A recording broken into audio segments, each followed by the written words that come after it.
ساری چیزوں کے ساتھ ساتھ جاتے ہوئے یہ بھی سن لیں کہ حضور کی اداؤں پر بھی عمل کرنے کی کوشش کرتے ہیں۔ جب نبی پاک صلی اللہ علیہ وسلم نے صحابہ کے مجمع میں نظر ڈال کے فرمایا نا آج کس نے روزہ رکھا ہے، تو سارے چپ تھے۔ تو جناب صدیق اکبر نے عرض کی حضور میں نے رکھا ہوا ہے۔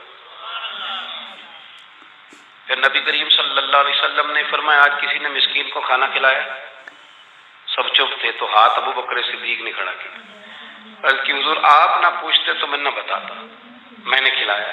آج کسی نے جنازہ پڑھا ہے، ہاتھ کھڑا کیا، حضور آپ نہ پوچھتے تو میں نہ بتاتا، میرے حصے میں یہ سعادت آئی ہے۔ آج کسی نے کسی یتیم کے سر پہ ہاتھ پھیرا ہے، حضور حکم نہ کرتے تو نہ بتاتا، میرے حصے میں سعادت آئی ہے۔ میرے رسول کریم علیہ الصلوۃ والسلام نے فرمایا ابو بکر جنتیوں کی 360 علامتیں کسی میں ایک بھی پائی جائے تو وہ جنت میں جائے گا۔ حضرت ابو بکر نے یوں آنکھ کھول کے دیکھا تو حضور نے فرمایا تیرے اندر 360 ساری کی ساری پائی جاتی ہے، ساری کی ساری پائی جاتی ہے۔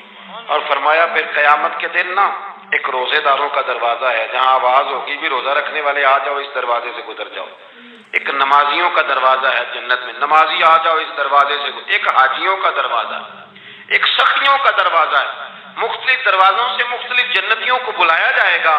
فرمایا ابو بکر جب تیری باری آئے گی نا تو جنت کا ہر دروازہ خواہش کرے گا کہ کبھی ابو بکر میرے اندر سے گزر جائے نا، کبھی ادھر سے آ جائے نا، ہر ایک تجھے پکارے گا۔ رزلٹ